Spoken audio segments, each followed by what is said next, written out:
जो शिवसेनेच्या बाबतीत झाला तोच माननीय शरद पवारांच्या बाबतीत झाला की पक्षाचे संस्थापक बसलेत निवडणूक आयोगासमोर जाऊन सुनावणीला, आणि निवडणूक आयोग तो संपूर्ण पक्ष जर एखाद्याच्या हातात सोपवत असेल याला सध्या मोदी गॅरंटी म्हणतात. मोदी गॅरंटी कोणती असेल तर हीच, पक्ष फोडा, भ्रष्टाचार करा, आधी प्रचंड भ्रष्टाचार करा, आम्ही तुमच्या भ्रष्टाचारावरती हल्ले करू, आम्ही तुमच्या मागे ईडी लावू, आम्ही तुमच्या मागे CBI लावू, आणि मग तुम्ही तुमचाच पक्ष फोडा आणि आमच्या पक्षाचे आम्ही तुम्हाला पावन करू, आणि ज्या पक्षावरती आम्ही भ्रष्टाचाराचे आरोप केले तो पक्ष आम्ही तुम्हालाच देऊ. ही Modi guarantee. Nationalist corrupt party असं मोदी आणि शहा या पक्षाला म्हणाले होते. काय? नॅशनलिस्ट करप्ट पार्टी आणि अजित पवार हे करप्ट. आज काळानं त्यांच्यावर घेतलेला हा सूड आहे की तोच पक्ष मोदी आणि शहांनी अजित पवारांना दिला आणि अजित पवारांना आपल्या पक्षात घेतलं. ही आपल्या देशाच्या लोकशाहीची, निवडणूक आयोगाची ही शोकांतिक आहे. निवडणूक आयोग हा भारतीय निवडणूक आयोग राहिलेला नसून, बरं का, एकेकाळी तो भारतीय निवडणूक आयोग होता, भारताचा निवडणूक आयोग होता. आज तो मोदी शहांचा निवडणूक आयोग झाल्यामुळेच महाराष्ट्राच्या बाबतीत हे असे निर्णय घेतले गेले. कारण या दोन्ही नेत्यांचा महाराष्ट्रावर राग आहे, त्यांना महाराष्ट्रावर सूड घ्यायचा आहे आणि त्यांना मराठी माणसाचा बदला घ्यायचा आहे. हे आता स्पष्ट दिसतं आहे.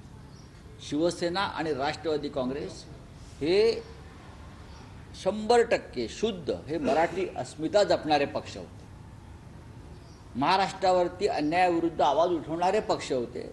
त्या दोन्ही पक्षांची वाताहात करून त्याने दाखवून दिलं की आम्ही महाराष्ट्राचा सूड घेतलेला आहे. पण या राज्याची जनता हा सूड उलटवून लावल्याशिवाय राहणार नाही. जिथे ठाकरे तिथे शिवसेना आणि जिथे शरद पवार तिथे राष्ट्रवादी काँग्रेस पक्ष, हे या महाराष्ट्रातल्या जनतेचं धोरण आहे. नाही, अजितदादांचा एक व्हिडिओ व्हायरल होतोय. ज्या वेळेला तुमच्या पक्षाचा निर्णय दिला होता त्यावेळेला स्वतःच्या जीवावर का पक्ष काढला नाही, पक्ष हिरावून घेतला, असा एक व्हिडिओ. त्याच अजितदादांनी आता राष्ट्रवादी काँग्रेस पक्ष नाही, हे पहा ना, हा विडंबन आहे खरं म्हणजे. अजित पवार, बरं का, किंवा एकनाथ शिंदे यांनी पक्षांतर केल्याबद्दल आमचं काहीच म्हणणं नाही आहे. त्यांनी पक्षांतरी केलं, त्यांनी भारतीय जनता पक्षामध्ये शिरकाव करून घेतला, पण त्यांनी पक्षांवर दावा सांगावा आणि भारतीय जनता पक्षाने त्यांना ते पक्ष त्यांच्या हातात सोपवावेत, हा वादाचा मुद्दा आहे. तुमच्यामध्ये हिंमत असेल ना तर तुम्ही स्वतःचे पक्ष स्थापन करा आणि लोकांसमोर जा की होय हा माझा पक्ष आहे, मला मत द्या. तुम्ही अशा चोऱ्या माऱ्या, दरोडेखोऱ्या, लफंगीगिरी करून, असे पक्ष चोरून, बरं का, तुम्हाला राजकारण करायचं असेल तर हे तात्पुरतं राजकारण आहे. एकनाथ शिंदे आणि अजित पवार यांचं अभिनंदन भारतीय जनता पक्ष लोक करतायत त्यांना पक्ष मिळाल्याबद्दल. पण लक्षात घ्या, उद्या याच पद्धतीनं तुमचाही पक्ष हातातून जाऊ शकतो. आज मोदी शहांची गॅरंटी ही तात्पुरती गॅरंटी आहे. उद्याचा काळ हा अत्यंत भयंकर आहे आणि भारतीय जनता पक्षाला याचे परिणाम भोगावे लागतील. विधानसभा अध्यक्षांचा जो निर्णय आहे राष्ट्रवादी काँग्रेसबद्दलचा, तो 14 फेब्रुवारीला येईल असं सांगितलं जात आहे सध्या. जे शिवसेनेच्या बाबतीत घडलं तेच राष्ट्रवादी काँग्रेसच्या बाबतीत घडेल. निवडणूक आयोगानं लोकशाहीच्या पाठीमध्ये पूर्णपणे खंजीर खुपसला आहे आणि लोकशाहीची पूर्ण हत्या करण्यासाठी, बरं का, हे प्रकरण आता राहुल नार्वेकरांच्याकडे सोपवलं. हे हा वध आहे लोकशाहीचा. निवडणूक आयोग आणि विधानसभा अध्यक्ष दोघे मिळून करतात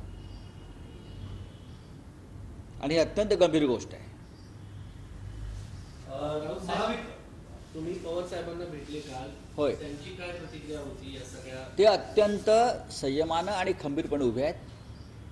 आम्ही काल त्यांच्याबरोबर होतो. आम्ही बऱ्याच विषयावर चर्चासुद्धा केली, वेगळ्या विषयावर आम्ही बसलो होतो आणि उद्धव ठाकरे यांच्याप्रमाणेच कोणतंही वादळ, कोणतंही संकट, बरं का, अंगावर झेलून पुन्हा ठामपणे या महाराष्ट्रामध्ये उभं राहण्याचा निर्धार हा त्यांचाही आहे. लवकरच उद्धव ठाकरे असतील, माननीय शरद पवार असतील आणि काँग्रेसचे प्रमुख नेते यांचे संयुक्त दौरे सुरू होतील.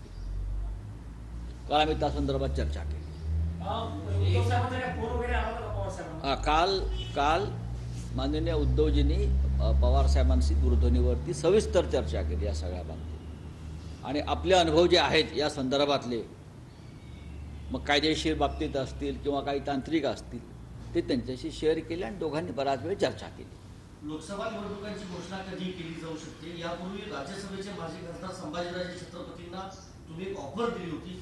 सध्या संभाजीराजे महाविकास आघाडीमध्ये येथील अशी चर्चा असतानाच गेल्या 5 दिवसांपासून संभाजीराजे छत्रपती नॉट रिचेबल आहे. मला माहीत नाही. संभाजीराजे एक स्वतंत्र व्यक्ती आहेत आणि त्यांच्या राजकारणाविषयी आम्ही कधी फार चर्चा केली नाही. पण राज्यसभेच्या 6व्या जागेसाठी श्रीमंत छत्रपती शाहू महाराजांचा सगळ्यांनी विचार करून त्यांना बिनविरोध राज्यसभेवर पाठवावा अशी आमची भूमिका आहे. शिवसेना, राष्ट्रवादी काँग्रेस व अन्य लहान पक्ष मिळून आमच्याकडे 32 मतं आहेत. 8 मतं कमी पडत आहेत. आपण शाहू फुले आंबेडकरांचा महाराष्ट्र म्हणतो.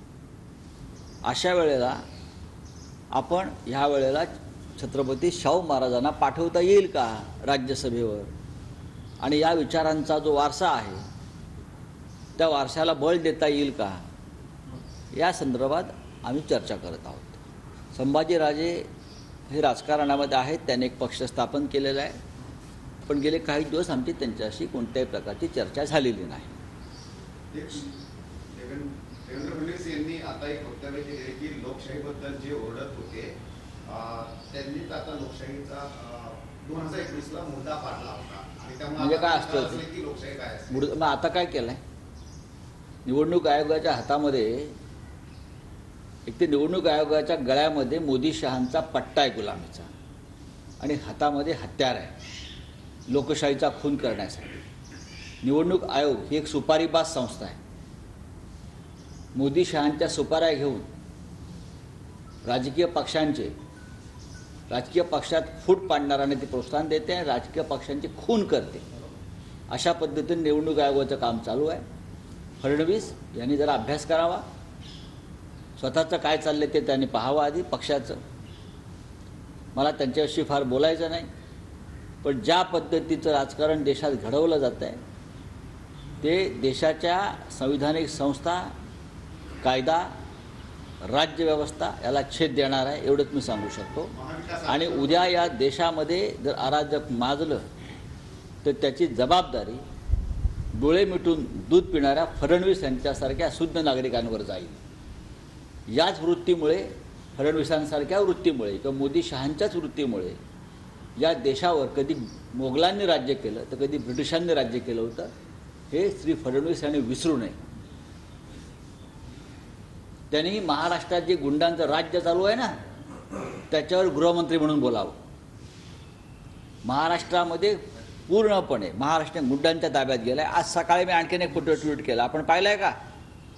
आज सकाळी मुख्यमंत्र्यांनी पुण्यातल्या एका खतरनाक गुंडाला त्यांच्या पक्षात प्रवेश दिला आहे ज्याच्यावर खून, अपहरण, लूटमार, बरं का, अशा प्रकारचे गंभीर गुन्हे आहेत.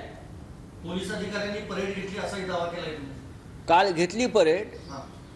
पण मी तर असं म्हणतो आहे की परेड घेऊन तुम्ही इशारे दिले ठीक आहे, पण हे जे गुंड टोळीचे जे प्रमुख आहेत म्होरके, हे जेव्हा राजकीय पक्षात प्रवेश करतायत सत्ताधाऱ्यांच्या, त्याच्यावरती आयुक्तांचं काय म्हणणं आहे? आज जो मी फोटो प्रसिद्ध केलेला आहे त्याचं नाव जितेंद्र जंगम, माझ्या माहितीप्रमाणे, माहिती घ्या त्याची. तो आत्ताच मोकातून बाहेर त्याला काढण्यात आला आहे खास. आणि मग मोकातून बाहेर काढल्यावर त्याला एकनाथ शिंदे यांच्या पक्षामध्ये वाजत गाजत प्रवेश देऊन त्याच्यावरती काय विशेष जबाबदारी सोपवलेली आहे आपल्या राजकीय विरोधकांचा काटा काढण्याची. ते तुम्ही ट्विटमध्ये म्हणाले की बाळराजे, सुलतानपूर रिसॉर्ट आणि कुठे आहे सुलतानपूर? सागर संगीत. सुलतानपूर कुठे आहे? सुलतानपूर जे आहे बरं का, कुठे आहे बघा तुम्ही. नोएडाच्या जवळ आहे का? पहा जरा, चालेल. पण थोडक्यात सांगतो की तुम्ही जे ट्विट मध्ये दिलेलं आहे बाळराजे कंसामध्ये दिलेलं आहे त्याचा अर्थ काय नेमका तुमचा? त्याचा अर्थ लवकरच बाहेर येईल. बरं. आता त्या सुलतानपूरचे पण काही पुरावे आहेत का तुमच्याकडे? देऊ ना. त्याशिवाय काय मी कंसात टाकलंय का? चला, थँक्यू. सर मनसे आणि भाजपची युती होणार आहे असं काही म्हणतात. कारण त्यांची गुप्त भेटी पण झाली आहे त्यांच्या. मला माहिती. सर हिंदी में हम जानना चाहेंगे कि जिस तरह से कल जजमेंट आया है जो 3 ट्रिपल टेस्ट होती है उसमें से सिर्फ मेजोरिटी एमएलए की अजित पवार के साथ है इसलिए चुनाव आयोग ने ये डिसीजन दिया है। देखिए, लेजिस्लेटिव पार्टी यानी पार्टी नहीं. पार्टी का संगठन अलग होता है, लेजिस्लेटिव पार्टी अलग होती है. शिवसेना के बारे में भी यही निर्णय सुप्रीम कोर्ट ने दिया था. आपके पास विधायक या सांसद हो सकते हैं. अगर कल ये विधायक और सांसद जिसके आधार पर आपने निर्णय दिया है वो हार गए चुनाव, तो पार्टी का क्या होगा? कल विधायक हार गए जिसके आधार पर आपने पार्टी सिंधु को दी है या अजित पवार को दी, वो हार जाएंगे, तो पार्टी का क्या हाल होगा?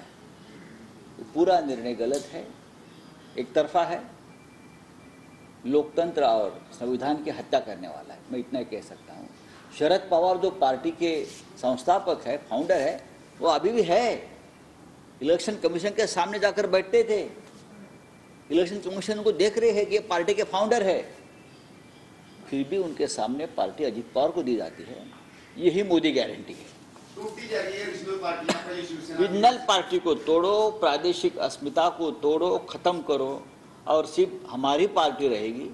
ये उनका लोकतंत्र है. एक ही पार्टी रहेगी देश में. हिटलर भी यही चाहता था, आपको मालूम है. तो उत्तराखंड में यूसीसी टेबल पर जिसमें लिविंग रिलेशनशिप पे भी कानून आ रहा है. देखिए, हम उसका अध्ययन करेंगे. जब ये बात दिल्ली तक आ जाएंगी तो हम चर्चा करेंगे जरूर. उसमें क्या गलत क्या है देख लेंगे. अगर कोई अच्छा कानून किधर बनता है तो हम चर्चा करेंगे.